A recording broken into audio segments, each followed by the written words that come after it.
അതെന്ന് പറഞ്ഞാൽ ഒരു വ്യക്തിയെ അന്വേഷിക്കുന്നു, ഒരു വ്യക്തിയെ ദൈവം അന്വേഷിക്കുന്നു, ആ ബന്ധത്തിൽ ഉണ്ടാകുന്ന കാര്യമാണ്. പക്ഷെ ഇങ്ങനെയുള്ള ആനുകൂല്യങ്ങൾക്ക് വേണ്ടി ആരെങ്കിലും മതപ്രയോജനം നടത്തുന്നെങ്കിൽ, മതം മാറുന്നെങ്കിൽ അത് വളരെ തെറ്റായ കാര്യം തന്നെയാണ്. അതിൻ്റെ ആവശ്യമില്ല. പക്ഷെ അങ്ങനെ ഉണ്ടെങ്കിൽ അതെന്തുകൊണ്ട് വരുന്നു, അതെന്തുകൊണ്ടാണ് അങ്ങനെ ആളുകൾക്ക് മാറാനായിട്ട് തോന്നുന്നത്, അത് നിങ്ങൾ ചിന്തിക്കണം. കാരണം ഒരു പാർട്ടി അധികാരത്തിൽ വന്നാൽ അവർക്ക് മൊത്തമായിട്ട് ഒരു പ്രത്യേക കക്ഷിയുടെ വോട്ടുകൾ മുഴുവനായിട്ട് കിട്ടാൻ വേണ്ടി അവർ ചെയ്യുന്ന എന്താണ്, അവർക്ക് പ്രത്യേക ആനുകൂല്യങ്ങൾ ആദ്യമേ പ്രഖ്യാപിക്കും. ഞങ്ങൾ ഇതൊക്കെ തരാം, നിങ്ങൾക്ക് അതൊക്കെ തരാം, അതൊക്കെ തരാം, ആ പ്രത്യേക കമ്മ്യൂണിറ്റിക്ക് മാത്രം. അങ്ങനെയുള്ള കാര്യങ്ങൾ ഇലക്ഷൻ മാനിഫെസ്റ്റോയിൽ ഉണ്ടാകാൻ പാടില്ല. അങ്ങനെ ഉണ്ടെങ്കിൽ അത് അപ്പം തന്നെ സ്ട്രൈക്ക് ഓഫ് ചെയ്യണം. അങ്ങനെയുള്ള ആൾക്കാർക്ക്, അങ്ങനെയുള്ള ഒരു മനോഭാവമുള്ള ആൾക്കാർക്ക് മത്സരിക്കാൻ പോലും വാസ്തവത്തിൽ അനുവാദം ഉണ്ടാകാൻ പാടില്ല. കാരണം ഭാരതത്തിലെ ആളുകളെ മതത്തിൻ്റെ അടിസ്ഥാനത്തിലും ജാതിയുടെ അടിസ്ഥാനത്തിലും അവർ വേർതിരിക്കുകയാണ്. കോൺസ്റ്റിറ്റ്യൂഷൻ അനുസരിച്ച് അത് തെറ്റാണ്. മതത്തിൻ്റെ അടിസ്ഥാനത്തിലും ജാതിയുടെ അടിസ്ഥാനത്തിലും വേർതിരിക്കാനോ വേർതിരിച്ച് കാണാനോ പ്രത്യേക ആനുകൂല്യങ്ങളോ കൊടുക്കാൻ പാടില്ല. അങ്ങനെ വാഗ്ദാനം കൊടുത്തിട്ടാണ് പല ആളുകളും, മുസ്ലിങ്ങളെല്ലാം കൂടെ മൊത്തക്കച്ചവടമാരി രാഹുൽ ഗാന്ധി കൊണ്ടുപോയി വോട്ട് കൊടുക്കുന്നത്. എന്നിട്ട് എന്താ കാര്യം? എന്നിട്ടും അയാൾക്ക് ജയിക്കാൻ പറ്റിയില്ല. എന്തുകൊണ്ടാണ്? കറപ്ഷൻ, ഇഷ്ടം പോലെ കറപ്ഷൻ. അയാളുടെ വായന തന്നെ വന്നു, ഞങ്ങളുടെ ആളുകൾ ED-യെയും CBI-യെയും പേടിച്ചിട്ട് കറപ്ഷൻ്റെ ഫയലൊക്കെ അവരുടെ കയ്യിലുണ്ട്, അതുകൊണ്ട് അത് പേടിച്ചിട്ട് BJP-യിലോട്ട് ചേരുകയാണ്. BJP ചേർന്നതിന് അവരെ കറപ്ഷൻ മാറുമോ? ഇല്ലല്ലോ. അപ്പോൾ നിങ്ങളുടെ കയ്യിൽ തെളിവുണ്ടാവില്ലേ? നിങ്ങൾക്ക് കൊടുത്തൂടെ കേസ്? അതെന്താ നിങ്ങൾ കൊടുക്കാത്തത്? നിങ്ങൾക്ക് എന്താ പേടി? നിങ്ങളും ആ കറപ്ഷനുണ്ടായിരുന്നോ? അതാണോ നിങ്ങളുടെ പേടി? അടുത്തത്, പല സ്ഥലങ്ങളിലും ഹിന്ദുക്കൾ പീഡിപ്പിക്കപ്പെട്ടിട്ടുണ്ട്, അമേരിക്കയടക്കം. എന്നാൽ അതിനെതിരെ ഒരൊറ്റ വാക്ക് പോലും ഇവിടെ രാഹുൽ ഗാന്ധിയോ അവരുടെ പാർട്ടിയുള്ള ആൾക്കാരോ പറയില്ല. ബംഗ്ലാദേശിൽ ഗവൺമെൻറ് മാറിയപ്പോൾ ഇഷ്ടംപോലെ ഹിന്ദുക്കൾ പീഡിപ്പിക്കപ്പെട്ടു, അമ്പലങ്ങൾ കത്തിച്ചു, ആൾക്കാർ മരിച്ചു. പാകിസ്ഥാനിൽ എന്താ നടന്നത് നമുക്കറിയാം പണ്ട്, ഇപ്പോഴും എന്താ നടക്കുന്നത് നമുക്കറിയാം. ഹിന്ദുസും ക്രിസ്ത്യൻസും ഒക്കെ വളരെയധികം പീഡനം അനുഭവിക്കുന്ന ഒരു സ്ഥലമാണ് പാകിസ്ഥാൻ. ആ പാകിസ്ഥാനിൽ ഇത്രയും പീഡനങ്ങൾ നടന്നിട്ടും അതിനെപ്പറ്റി ഒരൊറ്റ വാക്ക് പോലും ഇവർ ശബ്ദിച്ചില്ല, പറഞ്ഞില്ല. ഇവിടെ ഒരു റാലി നടത്തിയോ? ഇല്ല. പാകിസ്ഥാനിൽ നിന്ന് ടെററിസ്റ്റ് വന്നിട്ട് 26 സ്ത്രീകളെ വിധവകളാക്കി, അവരുടെ മക്കളെ അനാഥരാക്കി, മതം മാത്രം അന്വേഷിച്ചിട്ട് അവരെ കൊന്നു, ആ മനുഷ്യരെ കൊന്നു. അവർ പറയുന്നത് എന്താണ്? നാഥുറാം ഗോഡ്സെ എന്ന് പറഞ്ഞ ഒരു വ്യക്തി, ഒരു ഹിന്ദു വ്യക്തി, മഹാത്മാഗാന്ധി എന്ന് പറയുന്ന ഒരു ഹിന്ദു വ്യക്തിയെ കൊന്നു. അത് RSS ആയിരുന്നു, മറ്റേത് കോൺഗ്രസ് ആയിരുന്നു. RSSകാരൻ കോൺഗ്രസിനെ കൊന്നു എന്നാണ് ഇവർ പറയുന്നത്. അതിനാണ് ഇത്രയും വലിയ എന്താ പറയുക, ആ ഒരൊറ്റ ഇൻസിഡൻറ്റിൻ്റെ ബേസിസിലാണ് ഇവരുടെ മുഴുവൻ ഫിലോസഫിയും ഇരിക്കുന്നത്. എന്നാൽ മുസ്ലിം ലീഗിലുള്ള, ബ്രിട്ടീഷ് ഇന്ത്യ ഉണ്ടായിരുന്ന സമയത്തെ മുസ്ലിം ലീഗ് ഉണ്ട്, അത് പിന്നീട് ഇന്ത്യൻ യൂണിയൻ മുസ്ലിം ലീഗായി, ബംഗ്ലാദേശ് മുസ്ലിം ലീഗായി, പാകിസ്ഥാൻ മുസ്ലിം ലീഗായി, ഒറ്റ മുസ്ലിം ലീഗാണത്. ആ മുസ്ലിം ലീഗ് ഭരിക്കുന്ന പാകിസ്ഥാനിൽ നിന്ന് ഇഷ്ടംപോലെ ടെററിസ്റ്റുകൾ വന്നിട്ട് ഭേൽപൂരി വെജിറ്റേറിയൻ കഴിക്കുന്ന എത്രയോ മഹാത്മാഗാന്ധികളെ പല സ്ഥലത്തായിട്ട് കൊന്നു. ബോംബെയിൽ കൊന്നു, നമ്മുടെ നാടിൻ്റെ ഉള്ളിൽ കയറി വന്നിട്ട് പല സ്ഥലങ്ങളിൽ കൊന്നു, അവസാനം ഇപ്പോൾ പെഹൽഗാമിലും കൊന്നു. മതം ചോദിച്ചിട്ട്, മതത്തിൻ്റെ അടയാളങ്ങൾ അന്വേഷിച്ചിട്ട് വളരെ മോശമായ മൃഗീയമായ രീതിയിൽ അവരെ ഷൂട്ട് ചെയ്ത് കൊന്നു. അങ്ങനെ കൊന്നപ്പോൾ ഇവർക്ക് വേണ്ടി ഒരു ജാഥ, ഒരു റാലി, ഒരു അനുശോചനം എന്തെങ്കിലുമുണ്ടോ? ഒരു ദിവസം? അതൊക്കെ BJP ചെയ്യേണ്ടത്. എന്നാൽ എവിടെയോ കിടക്കുന്ന ഹമാസിലെ ഏതൊക്കെയോ ആളുകൾ അത് തീവ്രവാദ സംഘടനയാണെന്ന് UN വരെ പ്രഖ്യാപിച്ചു. അമേരിക്ക, യൂറോപ്പിലെ എല്ലാ രാഷ്ട്രങ്ങളും, ഇസ്രായേലും, മിഡിൽ ഈസ്റ്റിലെ ചില രാഷ്ട്രങ്ങളും തീവ്രവാദ സംഘടനയും തീവ്രവാദ പ്രവണതകളുള്ള സംഘടനയായിട്ട് കാണുന്ന ഹമാസിൻ്റെ ആളുകൾക്ക് വേണ്ടിയിട്ട് ഇവിടെ ജാഥകൾ നടത്തുകയാണ് കേരളത്തിൽ. ആ സമയത്താണ് ഛത്തീസ്ഗഡിൽ ഇലക്ഷൻ നടന്നത്. ഛത്തീസ്ഗഡിൽ വമ്പൻ പരാജയം. രമേശ് ചെന്നിത്തല സാർ അവിടെ പോയിട്ട് കോൺഗ്രസിന് മേടിച്ചു കൊടുത്തത്. ഞാൻ പറയുന്നത് മനസ്സിലാവുന്നുണ്ടോ? ഈ ഹമാസ് എന്നൊക്കെ പറഞ്ഞ് ഇവിടെ റാലി നടത്തുമ്പോൾ പല സ്ഥലത്തും ആളുകൾ ഹിന്ദുക്കൾ പീഡിപ്പിക്കപ്പെടുന്നുണ്ട്. അവരുടെ പീഡനങ്ങളെക്കുറിച്ച് ഒരു വിചാരവുമില്ല. എന്തിനാണ് അത് പറഞ്ഞു കഴിഞ്ഞാൽ മുസ്ലിം വോട്ട് പോകും.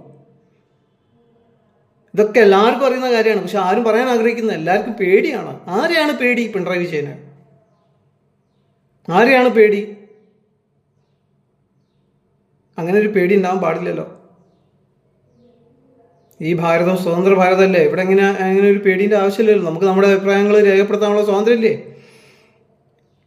പ്രധാനമന്ത്രിയെ കള്ളൻ എന്ന് വരെ വിളിക്കാൻ ഓപ്പോസിഷൻ ലീഡറിന് സ്വാതന്ത്ര്യമുള്ള ഒരു രാജ്യമാണ്. അവിടെ നമുക്ക് ഈ ചോദ്യങ്ങൾ ചോദിക്കുന്നതിന് സ്വാതന്ത്ര്യമില്ലേ? ഉണ്ടെന്നാണ് ഞാൻ വിശ്വസിക്കുന്നത്. അതുകൊണ്ടാണ് ഞാൻ ഈ ചോദ്യങ്ങൾ ചോദിക്കുന്നത്. ഇത്രയും ഹിന്ദുക്കൾ പല സ്ഥലത്തും മരിച്ചു. ഫുലാനികൾ, ബോക്കോ ഹറാമികൾ ഇഷ്ടം പോലെ ക്രിസ്ത്യൻസിനെ ആഫ്രിക്കയിൽ മുഴുവൻ കൊന്നുകൊണ്ടിരിക്കുകയാണ്.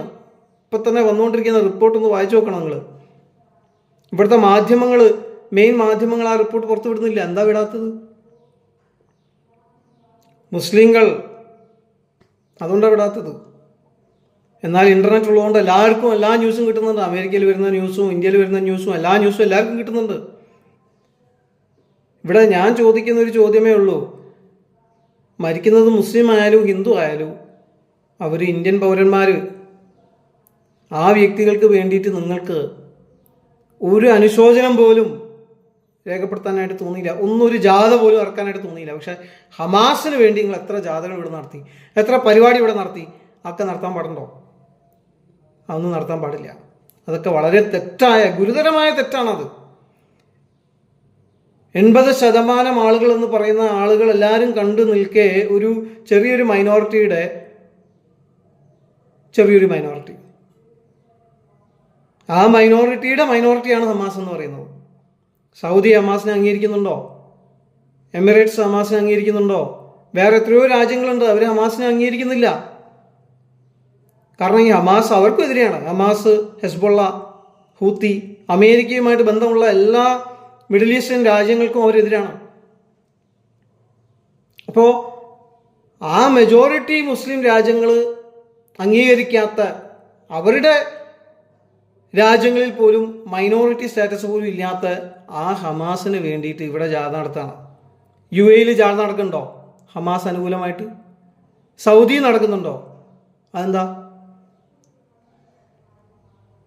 അപ്പോൾ ഈ പ്രീണനം എന്ന് പറയുന്നത് കൂടി അവസാനം ടെററിസം വരെ എത്തി. ഇവിടെ സർക്കാർ വന്നപ്പോൾ നമ്മൾ വിചാരിച്ച് ടൂറിസം ഡെവലപ്പ് ആവുന്നു. ടൂറിസം അല്ല, ഇവിടെ ടെററിസമാണ് ഡെവലപ്പ് ആയിക്കൊണ്ടിരിക്കുന്നത്. അതാണ് ഞങ്ങൾക്ക് തോന്നുന്നത്. ഇപ്പം ലവ് ജിഹാദ് വരുന്നു, മറ്റേത് വരുന്നു, ഇത് വരുന്നു, എന്തൊക്കെയാണ് വരുന്നത്. എന്താണെങ്കിലും എൻ്റെ ഒരൊറ്റ അപേക്ഷയുള്ളൂ. നിങ്ങൾ ഹിന്ദുവോ ക്രിസ്ത്യാനിയോ ആണെങ്കിൽ കോൺഗ്രസിൻ്റെയും കമ്മ്യൂണിസ്റ്റിൻ്റെയും ഒരു സമുദായത്തിന് മാത്രം വോട്ട് പിടിക്കാൻ വേണ്ടിയുള്ള വ്യഗ്രതയും അവർ ഈ കാണിക്കുന്ന പരിപാടിയും ഒരിക്കലും വിജയിക്കാൻ സമ്മതിക്കരുത്. ഒരു സമുദായത്തിന് മാത്രമായിട്ട് ചില ആനുകൂല്യങ്ങൾ, അവർക്ക് വേണ്ടി മാത്രം ശബ്ദിക്കുക, അവരെ മാത്രം ഉയർത്തിപ്പിടിക്കുക, അത് ശരിയായൊരു പ്രവണതയല്ല. അത് അവർക്കും ഡേഞ്ചറാണ്. കുറേ കഴിഞ്ഞാൽ ഹിന്ദുക്കളും ക്രിസ്ത്യാനികളും അവർക്ക് എതിരായാൽ കോൺഗ്രസും കമ്മ്യൂണിസ്റ്റും ഒക്കെ എത്ര കാലം രക്ഷിക്കും? ഇവിടുത്തെ ജനങ്ങൾ എന്തായാലും മാറാൻ പോകുന്നില്ലല്ലോ. ഇവിടുത്തെ ഡെമോഗ്രഫി എന്തായാലും മാറാൻ പോകുന്നില്ലല്ലോ. 1-8 നിൽക്കുന്നത് അപ്പുറത്ത്. എന്തെങ്കിലും പ്രശ്നം ഉണ്ടായാൽ ആരെയും അത് കൂടുതൽ ബാധിക്കുക? അവരെ നമ്മൾ സംരക്ഷിക്കും, കാരണം നമ്മളെ ഫ്രണ്ട്സാണ്. എത്രയോ മുസ്ലിംസ് ഉണ്ട് ഞങ്ങളെ ഫ്രണ്ട്ഷിപ്പിൽ. പക്ഷേ ഒരു പ്രത്യേക വിഭാഗത്തിൻ്റെ മൊത്തത്തിലുള്ള വോട്ട് മാത്രം മേടിക്കാൻ വേണ്ടിയിട്ട്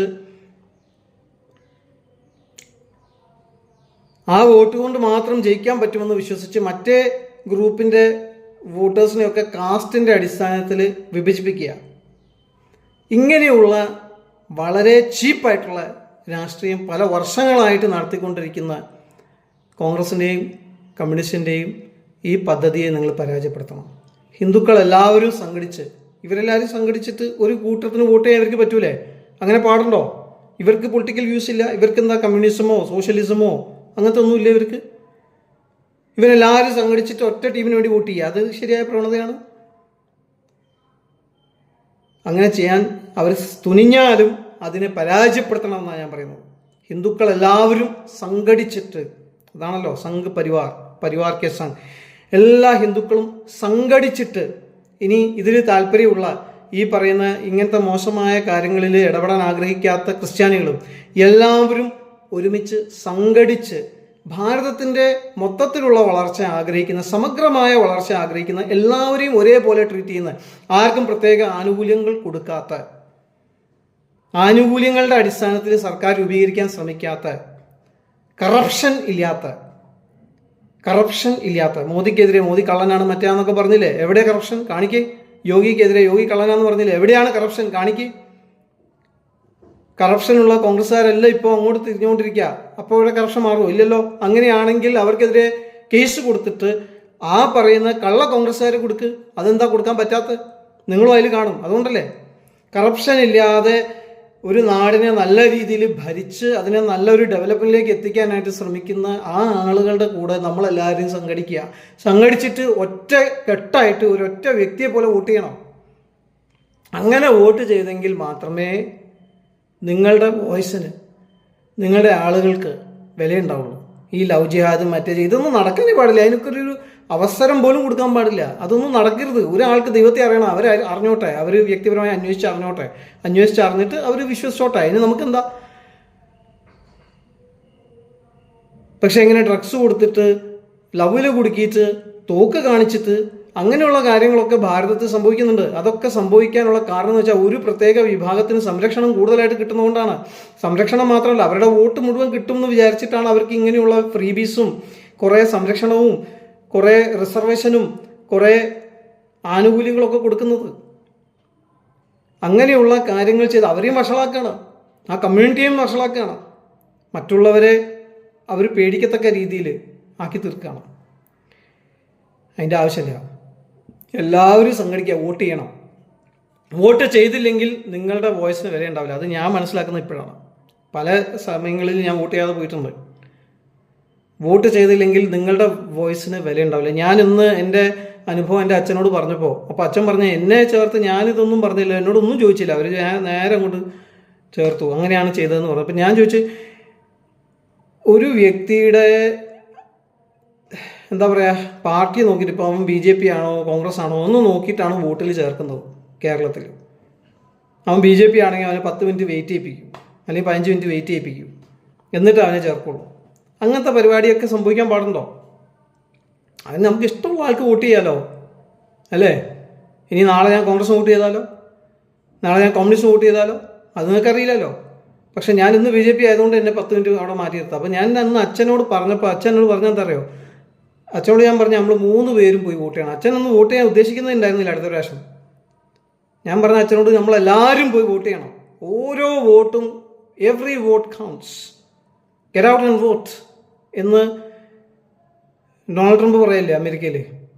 അവിടെ അത് തന്നെയാണ് സ്ഥിതി. അവിടുത്തെ മെജോറിറ്റി ആൾക്കാർ വോട്ട് ചെയ്യാറില്ല. മൈനോറിറ്റീസ് എല്ലാവരും സംഘടിച്ചിട്ട് കൊണ്ടുപോയി വോട്ട് ചെയ്യും അവരുടെ ഒരൊറ്റ പാർട്ടിക്ക് വേണ്ടിയിട്ട്. പക്ഷേ വോട്ട് ചെയ്യാൻ പറഞ്ഞപ്പോൾ തന്നെ ഇത്രയും വോട്ട് കിട്ടി. കള്ളവോട്ടെല്ലാം ഒഴിവാക്കിയപ്പോൾ തന്നെ ഡൊണാൾഡ് ട്രംപ് നല്ല ഈസി ആയിട്ട് ജയിച്ചു. അതേമാതിരിയാണ് ഇനി ഭാരതത്തിൽ ഗവൺമെൻറ് വരേണ്ടത്. എന്ന് പറഞ്ഞാൽ ഈ മൈനോറിറ്റിയുടെ മാത്രം വോട്ട് ലക്ഷ്യം വെച്ച് അവർക്ക് മാത്രം കുറച്ച് ആനുകൂല്യങ്ങൾ കൊടുത്ത് അവരുടെ വോട്ട് മാത്രം പിടിച്ചിട്ട് ഇങ്ങനെ ആരും ഇവിടെ നേതാവാവണ്ട. മെജോറിറ്റിയിലുള്ള എല്ലാ പാവപ്പെട്ടവരെയും തഴഞ്ഞിട്ട് ആരും നേതാവാവണ്ട. എല്ലാ ഹിന്ദുക്കളും സംഘടിക്കുക, താല്പര്യമുള്ള ക്രിസ്ത്യാനികളും സംഘടിക്കട്ടെ. എന്നിട്ട് ഇങ്ങനെയുള്ള ഈ പ്രീണന രാഷ്ട്രീയത്തെ തോൽപ്പിക്കുക. അത് സെൻട്രൽ മാത്രമല്ല, കേരളത്തിൽ 50% ആളുകൾ ഹിന്ദുക്കളാണ്. 32% മതി. ഈ 50% എല്ലാവരും ഒരുമിച്ച് ഒറ്റക്കെട്ടായിട്ട് വോട്ട് ചെയ്താൽ BJP ജയിക്കില്ല? ജയിക്കും. ഇപ്രാവശ്യം BJP ആണ് ജയിക്കേണ്ടത്. അതിനായിട്ട് ഞാൻ ദൈവത്തോട് പ്രാർത്ഥിക്കുന്നു.